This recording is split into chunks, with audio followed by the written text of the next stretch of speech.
अस्सलाम वालेकुम शराय दस्तूर से मैं हूं अब्दुल क़य्यूम सिद्दीकी और आप हैं AQS के साथ। आज फिर आपके सामने एक और केस की रूदात लेकर हाजिर हैं और आज भी एक और वीडियो केस मुल्क की आला तरीन अदालत के रूबरू समाअत के लिए आया। इससे पहले भी कई वीडियोज़ वाले मामलात अदालतों में आ चुके हैं।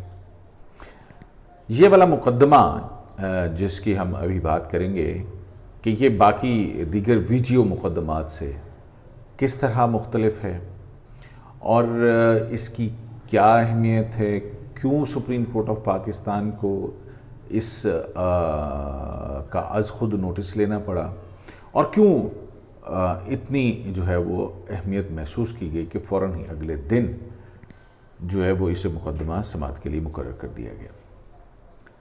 इसमें आज की समाअत में क्या पेशरफ्त हुई है उस पर बात करेंगे और मैं जिन वीडियो केसेस की तरफ आपको ले जाना चाह रहा था और जिसका इशारा किया था उनमें आपको याद होगा कि इफ्तिखार चौधरी साहब के दौर के अंदर कराची में सरफराज शाह को सरेआम रियासती इदारों ने गोली का निशाना बनाया था। वो वीडियो वायरल हुई, मेनस्ट्रीम मीडिया पे भी चली, फिर सुप्रीम कोर्ट ने नोटिस लिया। उस मुकदमे में जो कुछ हुआ आपके सामने है। फिर सानह साहिवाल की वीडियो और भी सामने आई, उसमें क्या हुआ वो भी आपके सामने है। और उससे पहले जो है वो आपको याद होगा कि निहाल हाशमी उनकी भी एक वीडियो आई थी और फिर उसके बाद जो है वो सिसिलियन माफिया के रिमार्क्स हमें सुनना पड़े और फिर उन्हें इस वीडियो की बुनियाद पर, अपनी इस तकरीर की बुनियाद के ऊपर जेल जाना पड़ा था और सज़ा भुगतना पड़ी थी। फिर दानियल चौधरी की एक वीडियो आई और उस वीडियो के ऊपर दानियल चौधरी जो हैं उनको भी अपना अवामी ओहदा छोड़ जो है उससे फारिग होना पड़ा और फिर तलाल चौधरी जो हैं वो भी अपनी एक वीडियो ही की वजह से अपने सियासी जो है उनका जो करियर है उसके अंदर ब्रेक लगी और तकरीबन मेरे ख्याल वो 5 साल जो भी महीना मुद्दत होगी तो उसके बाद हो गया। फिर उसके बाद आपको याद होगा कि एक और वीडियो आई जिसका मुस्लिम लीग नून की आला क़यादत ने एक प्रेस कॉन्फ्रेंस के अंदर जो है वो उसको रिलीज़ किया था और वो थी जज अरशद मलिक की, जो एहतसाब अदालत के वो जज जिन्होंने पनामा केस के जो रेफरेंसेस थे उनमें नवाज शरीफ और मरीम नवाज़ जो हैं उनको सज़ाएं सुनाई थी। अच्छा, वो जो है मुकदमा वो वीडियो सामने आई, फिर उसके बाद हाई कोर्ट में ने नोटिस लिया, फिर उसके बाद जो है ये मामला चला और फिर उनको एहतसाब अदालत से फ़ारिग किया गया और एहतसाब अदालत से फ़ारिग होने के बाद जज अरशद मलिक और फिर उनका एक बयान हल्फी आया जिस बयान हल्फी की बुनियाद के ऊपर वज़ारत क़ानून यानी वज़ीर क़ानून बैरिस्टर फ़रोग़ नसीम उस वक्त वज़ीर क़ानून थे, उन्होंने शहज़ाद अकबर मिर्ज़ा के साथ जो है वो एक प्रेस कॉन्फ्रेंस की, उसके अंदर वो उस बयान हल्फी के कंटेंट जो हैं वो रिलीज़ किए गए। लेकिन उस मुकदमे के बाद अब भी वो मुकदमा जो है वो मुख्तलिफ़ हवालों से कभी हाई कोर्ट में, कभी नीचे, कभी इंसदाद दहशतगर्दी अदालत में, कभी इंसदाद दहशतगर्दी से दूसरी अदालत में वो मुकदमेबाजी जो है वो भी चल रही है और उसका हतमी नतीजा अभी तक नहीं आया है।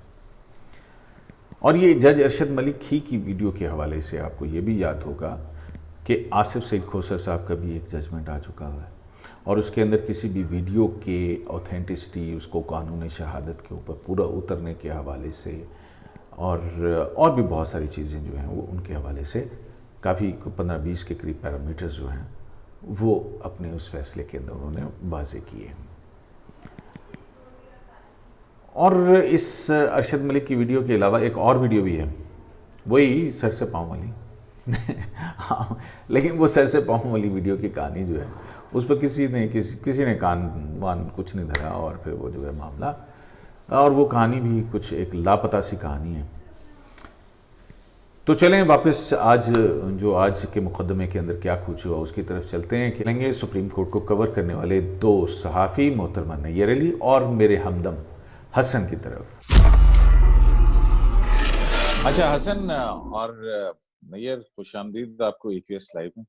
और दूसरी बात ये कि हसन नैयर आज खातून है तो क्यों ना लेडीज फर्स्ट से शुरू करें, क्या ख्याल है तुम्हारा? बिस्मिल्लाह करें, बिस्मिल्लाह करें, बिस्मिल्लाह करें। बिस्मिल्लाह करें। हाँ नैयर, आज जो आगा इफ्तिखार वाली वीडियो का मामला था, अम, क्या कुछ हुआ आज वहाँ, क्या देखा तुमने?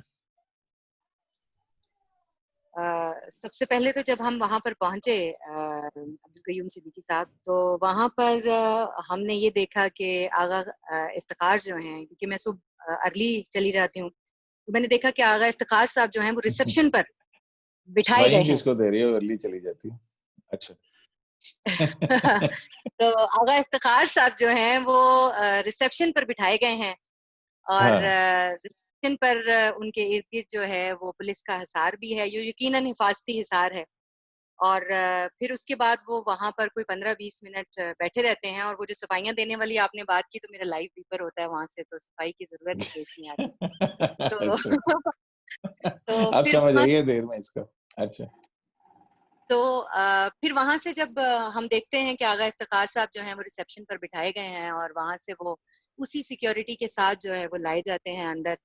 और आ तो वो खुद ही रहे हैं, बकौल उनके कि उन्होंने जो है वो खुद ही हाजिरी दी है, खुद ही पेश हुए हैं।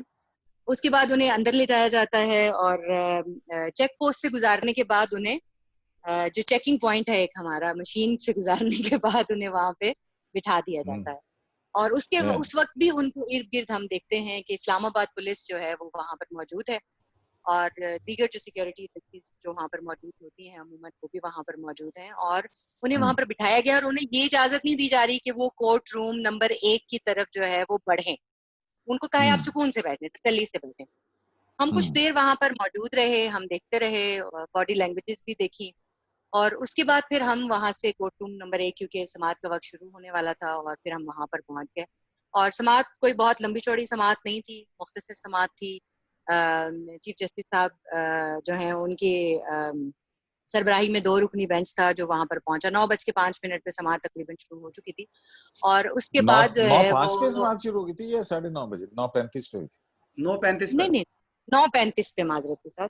नौ नौ ये साढ़े जल्दी नौ चली तो जाती नौ है ना, बजे इसलिए वो आधा घंटा खा गई। तकरीबन 5 मिनट की ताखीर जो है वो समाअत शुरू हो गई थी। तो हाँ। उसके बाद जो है वो वहां पे समाअत शुरू होती है, तो अटॉर्नी जनरल भी पहुंच गए, और जो डीजी सॉरी, जो पुलिस की तरफ से डीआईजी डीआईजी ऑपरेशन, वहां डीआईजी पर, ऑपरेशन। डीआईजी ऑपरेशन से इस्लामाबाद पुलिस की तरफ से, और एफआईए की जानिब से भी जो है वो वहां पर जो वकार चौहान साहब हैं, जो कि इस तहकीकाती टीम के सरबराह भी मुकर्रर किए गए हैं एफआईए साइबर क्राइम विंग के, अच्छा, वो भी वकार वहां पर चौहान मौजूद हैं। साहब वो अब उधर चले गए हैं? ये वही वकार चौहान साहब है ना, वो लिंचिंग वाला सियालकोट में थे, फिर उसके बाद ये सारा कुछ हुआ, फिर वो यहाँ पे आईबी के अंदर आ गए थे, फिर नहीं सच स्पेशल ब्रांच में थे, स्पेशल ब्रांच से फिर वो जो है मेरा ख्याल आजकल एफआईए में है। एफआईए साइबर क्राइम विंग में है, और वो वहां से अच्छा, जो है साइबर वो क्राइम में। उन्होंने उन्होंने वो भी वहां पर पहुंचे। खैर उनकी कोई वो उस तरह से पेशी तो नहीं थी, लेकिन बाहर तौर क्योंकि एक मामला ऐसा था, तो हमने उनको वहां पर जाते हुए देखा, अच्छा, ये कमरा बगैर अदालत की नोटिस तरफ। के सारे आए हुए थे? जी बिल्कुल, बगैर नोटिस के, क्योंकि नोटिस तो सिर्फ शायद अटॉर्नी जनरल को, क्योंकि 11 बजे तक तो जैसे कि कयूम आपको भी पता है कि कॉज लिस्ट ही जारी नहीं हुई थी, और जब फिर जारी हुई तो उसके बाद हमारे इल्म में यही आया कि सिर्फ अटॉर्नी जनरल को नोटिस जारी किया गया था कि वो पेश हों इस सोमोटो के लिए, और बताएं कि आखिर एफआईए क्या कर रहा है और रियासती इदारे क्या कर रहे हैं, और वो कामयाब क्यों नहीं हो सके। और बाद में उनके रिमार्क्स में ये सारे मामलात जो हैं ये हमने देखे भी। अच्छा, तो मतलब उसके हम बाद इसको इससे इससे हम ये नतीजा ड्राइव कर सकते हैं कि अटॉर्नी जनरल को जब नोटिस गया होगा, तो फिर अटॉर्नी जनरल ने जो है वो देखा होगा, और फिर एफआईए और पुलिस के जो मुतलका लोग हैं उनसे कहा होगा, और फिर वो इसलिए आए होंगे उनकी हेल्प आउट करने के लिए। हम ये नतीजा ड्राइव कर सकते हैं। अच्छा। अ, इसमें एक ये भी है कयूम, कि जिस तरह से हम अक्सर समाअत के दौरान देखते हैं कि क्योंकि एफआईए ऑलरेडी एक्शन ले चुकी थी और एफआईए ने कार्रवाई शुरू कर दी थी, तो हिफ्ज मा तकद्दुम के तौर पर वो आए होंगे, क्योंकि हो सकता है कि चीफ जस्टिस गुस्से में आ जाएं और कहें कि भाई कहाँ हैं ये लोग, पेश किया जाए इनको, तो वो फिर फौरी तौर पे पेश हो सके। लेकिन जो हकाइक हैं और जो फैक्ट्स हैं उनके मुताबिक सिर्फ अटॉर्नी जनरल को बुलाया गया था, और अटॉर्नी जनरल ने जो है वो वहां पर वो पेश हुए, और उन्होंने जब चीफ जस्टिस ने इस्तफसार किया कि भाई क्या हो रहा है आपके आपकी नगरी में, यहाँ पर क्या हो रहा है, उनका ये कहना था कि FIA जो है वो क्या कर रहा है, रियासती इदारे जो हैं वो ताखीर क्यों करते हैं जब इतने बड़े बड़े मामलात हो जाते हैं। मुल्क के मुअज़्ज़ज़ इदारे जो हैं उनको धमकी दी जाती है, जजेस को धमकियां दी जाती हैं, उनके खिलाफ नाज़ेबा अल्फाज इस्तेमाल किए जाते हैं, और उसके बाद जो है वो हम ये देखते हैं कि रियासती इदारे जो है उस पर एक्शन में ताखीरी हरबे इस्तेमाल करते हैं, ताखीर करते हैं। तो इसकी क्या वजह है, इसका जवाब दें। तो इस पर जो है वो जवाब उन्होंने मांगा, और इस पर अटॉर्नी जनरल ने जवाब ये दिया कि FIA को ये मामला सुपुर्द कर दिया गया है शिकायत मौसूल होने के बाद, जो वीडियो है उसके वायरल होने के बाद।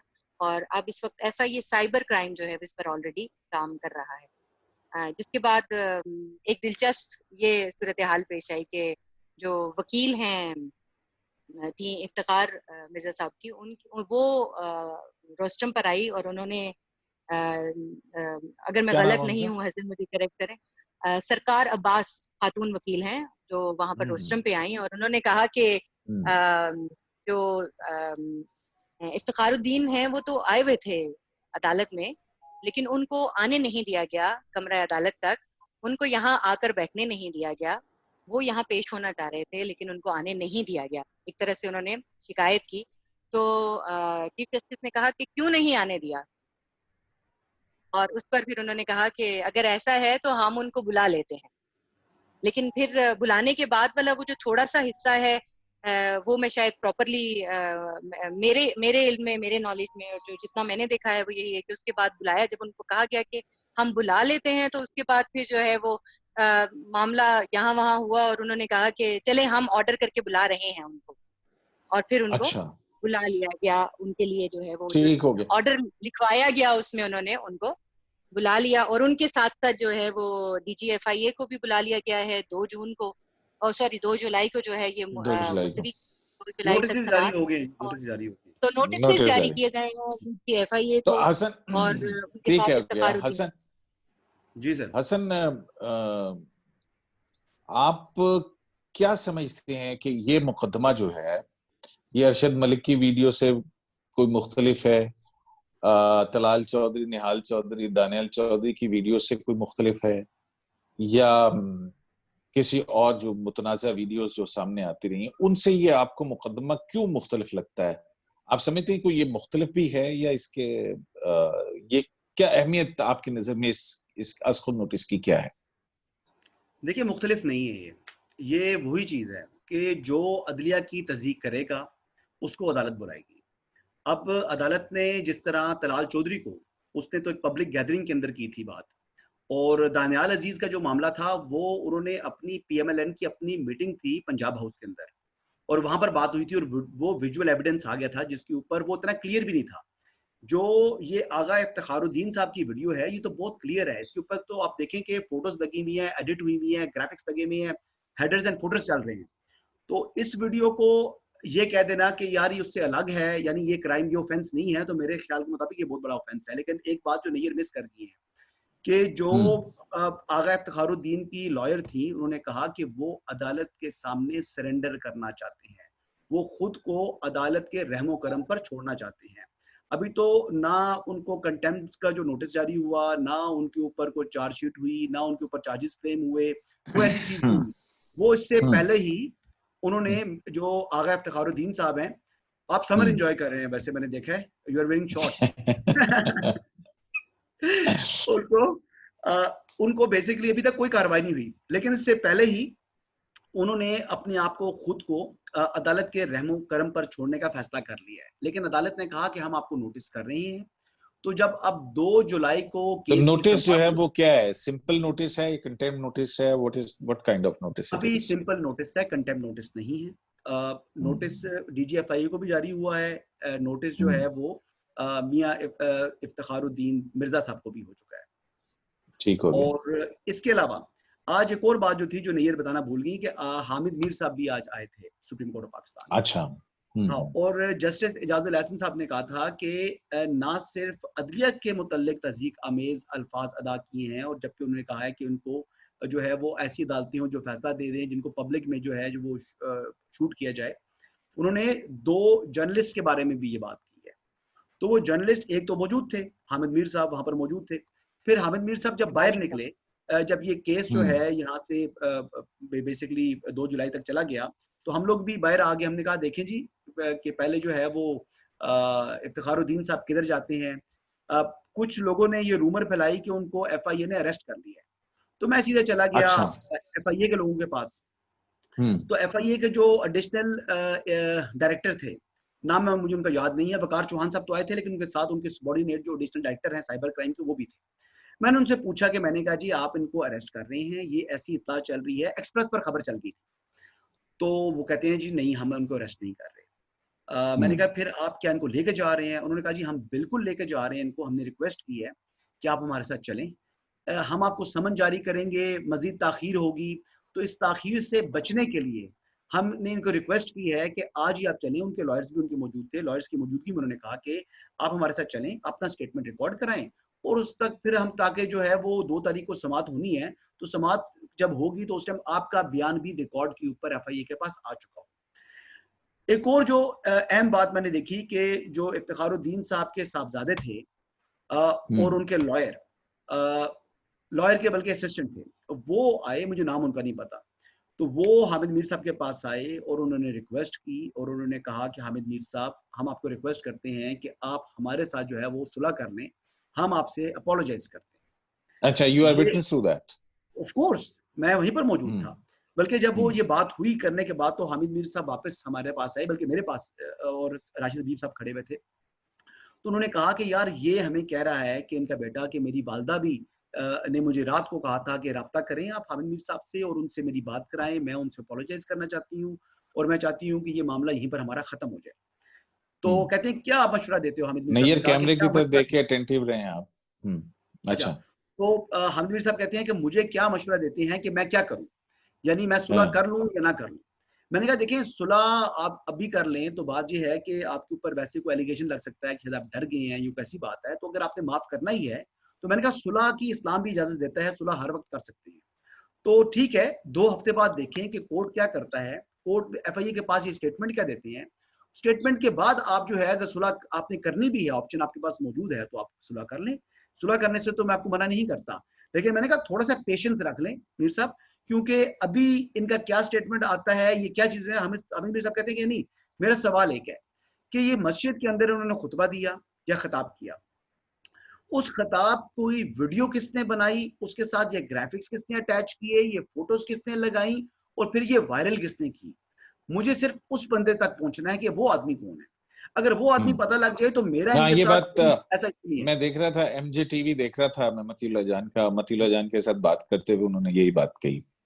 जी सही, बिल्कुल, उनका ट्वीट भी कंसर्न जो किया है वो उन्होंने, इसी हवाले हामिद से है। मीर साहब ने जो है वो ट्वीट भी किया है और उसमें भी ये सारी चीजें नहीं वो उन्होंने हाँ मेरा रीट्वीट किया है, ये आपको बताऊं मैं पहले, हाँ, अच्छा, उसके बाद ट्वीट कर तो दिया वेरी मुझे। गुड। उनके तो अपना उन्होंने जो उनके ट्विटर पे नैयर जो जो मैंने है ना, मैंने उनको खुद कहा हसन था, हसन की मैंने ट्वीट खुद जो है उनको ना कहा था, बहुत कमाल की होती है वैसे। मैंने इसको रीट्वीट करें, मैंने कहा ताकि अच्छा। मेरे फॉलोअर्स बढ़े।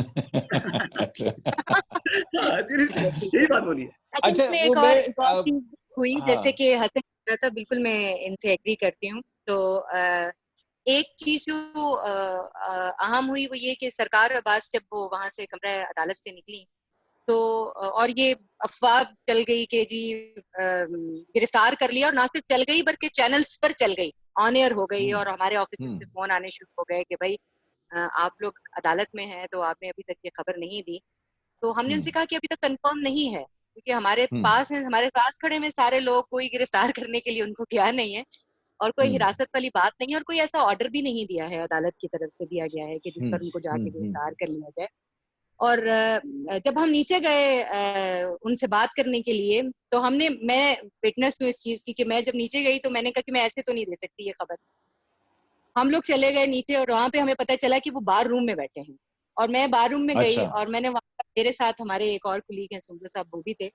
तो जब हम बार रूम में गए तो हमने देखा कि इफ्तिखारुद्दीन साहब बैठे हुए हैं, उनके सामने चाय का एक कप रखा हुआ है और वो चाय फरमा रहे हैं, वहां नोश फरमा रहे हैं वहां पे, और सुकून से तसल्ली से बैठे हैं उस वक्त जबकि चैनल्स पर डब्बे चल रहे हैं कि उनको गिरफ्तार कर लिया गया है। फिर वो उसको जो है वो रीफ्रेज करने की कोशिश की हमारे साथियों ने, जो गिरफ्तार नहीं किया, हिरासत में ले लिया। तो मैं हम्म उस वक्त फिर मैंने अपने अपने इदारे को बताया, मैंने कहा भाई इस वक्त मेरे सामने वो बंदा बैठ के चाय पी रहा है, तो मैं कैसे कहूँ कि उसको हिरासत में ले लिया है। तो हम्म उसके बाद जो है वो हम बाहर आए, हम उनको देखा, हमने उनसे पूछा कि आपके बारे में तो ये खबर चल रही है कि आपको हिरासत में ले लिए, तो कह रहे हम तो आपके सामने बैठे हैं।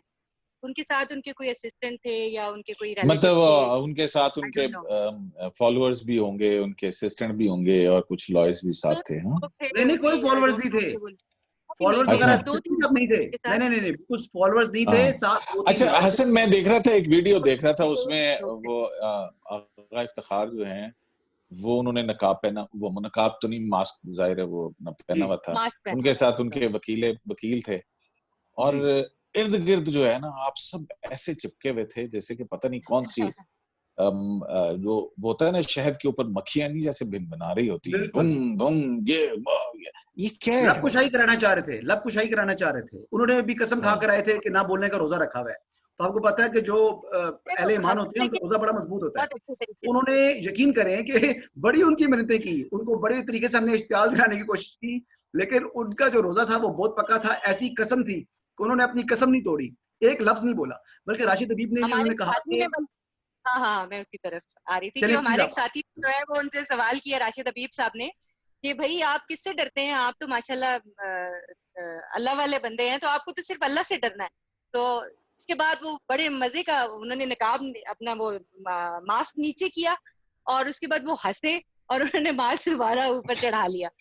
तो ये अच्छा बड़ी वो दिलचस्प बात थी। फिर मैंने उनसे सवाल किया, मैंने कहा आपको कोई अरेस्ट किया गया है, कोई हिरासत में लिया गया है, या कोई आपसे पूछगछ की गई है? तो उसके जवाब में उन्होंने कहा कि नहीं ऐसा कुछ नहीं है, हम खुद जा रहे हैं क्योंकि साइबर क्राइम ने हमें बुलाया है, उन्होंने हमसे कहा है कि आके अपना बयान रिकॉर्ड करवाएं। उनके साथ कोई उनके वकील भी थे, हसन, शायद उनका नाम जानते हो, असिस्टेंट लेकिन मैं नहीं, उनका नहीं नाम, जानता, वो डिस्ट्रिक्ट अच्छा। डिस्ट्रिक्ट वो कोर्ट कोई के लॉयर हैं, उनको मैं नहीं जानता। वकील थे कोई उनके साथ, और जी वो उन्होंने उनके बिहाफ पे जवाब दिए कयूम, और उन्होंने ये कहा कि वीडियो में भी जैसे कि आपने देखा होगा कि उन्होंने ये कहा कि हम जा रहे हैं एफआईए साइबर क्राइम, उन्होंने बुलाया है और हम वहां जाकर बयान रिकॉर्ड करवाएंगे।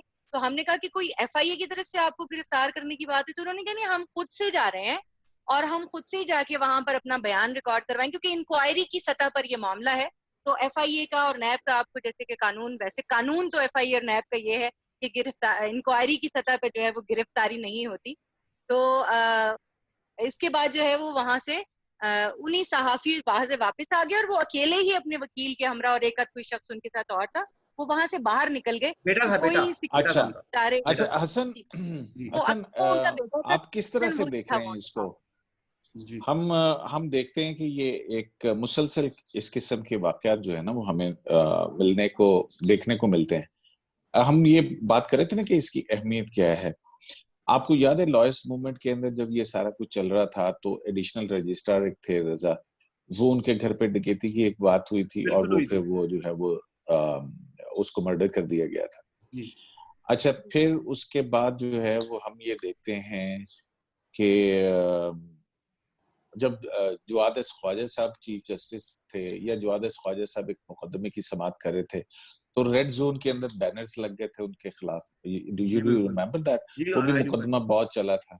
और जी अब फिर जो है ना वो ये सारी सूरत हाल, अब जस्टिस काजी फैज ईसा, जाहिर है जस्टिस, अब जो अहमियत इसलिए भी बढ़ गई क्योंकि जस्टिस काजी फैज ईसा का उन्होंने नाम लिया, और फिर जब ये नाम लिया उन्होंने, और फिर उसके साथ और भी बहुत सारी वो गुफ्तगू जो है उन्होंने की है। तो फिर उसके बाद जो जस्टिस काजी फैज ईसा की अहलिया हैं, सरीना ईसा जो है, जी वो गई और उन्होंने थाने में दरखास्त दी। तो इस वजह से जो है वो आप समझते हैं कि अदालत एक्टिव हुई नहीं ज्यादा? नहीं, देखिए यार, मतलब जो स्टेटमेंट है सिद्दीकी साहब, मतलब वो किस तरीके से जुडिशियल रिस्ट्रेंट शो करें इस मामले के ऊपर। अदालत अदालत ने अगर उनको नहीं तो कंटेम्प्ट देखिए ना, में सो मोटो कंटेम्प्ट में नोटिस तो तब लिया, सो मोटो नोटिस तो तब लिया जाता है ना कि अगर आपके एग्जीक्यूटिव के इदारे जो हैं वो काम ना कर रहे हो, या वो ना हो। नहीं किया ना, नहीं अब किया वो ना, यही जब तो अदालत ने कहा एफआईए है। ने कार्रवाई शुरू कर दी और उन्होंने पुलिस को दरखास्त दे दी, ये तो अब ये इन्वेस्टिगेशन के अंदर चला गया ना ये मामला।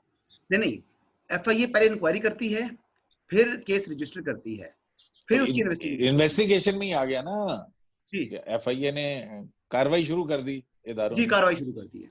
कार्रवाई शुरू कर दी है। लेकिन देखें, बात ये है कि इसमें और भी बहुत सी चीजें हैं। जो आपने पहले क्वेश्चन किया ना जवाद हाजा साहब का, एडिशनल रजिस्ट्रार जो असिस्टेंट रजिस्ट्रार साहब का, तो इस तमाम बात का जवाब जो है ना, कि जो आपको शुबा है वही शुबा बहुत से लोगों को है।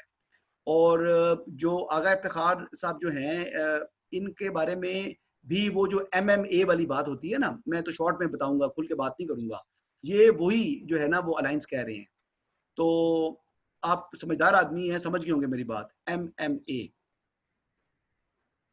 मुत्तहिदा मजलिस बात अहमद। जो समझा रहे हो तो कोई नहीं जी भी वही, समझना जी जी तो समझ जाएगा। जी जी, लेकिन इसमें एक और उसी की बात अपडेट कर रहा हूँ। जो नई आप है वो समझ ये गए है सिद्दीकी कि साहब? बिल्कुल नैयर समझ कुछ गए कह रही आप? है। नैयर जल्दी से समेटें, फिर इसको हम रैप अप मैं करें। नहीं समझी, मैं नहीं समझी ये। लेकिन एक तो ये इसमें जो मासूम बहुत है ना। हम्म, इसमें एक जो पेशरफ्त अभी हुई है वो ये हुई है कि FIA हम्म, साइबर क्राइम वाले उन्होंने बुलाया था और इफ्तिखारुद्दीन साहब वहाँ पेश हुए हैं। उन्होंने बयान रिकॉर्ड कराया जो, और हमारे FIA के सोर्सेज हैं वो ये बताते हैं कि उन्होंने उस बयान के दौरान अपना मौकिफ ये इख्तियार किया है कि उन्होंने ये सारा जो वीडियो बनाई है ये एक निजी महफिल में बनाई है, और कतन उनका जो है ये वीडियो बनाने से मकसद जो है वो इसको वायरल करना या इसको जो है वो दिखाना नहीं था।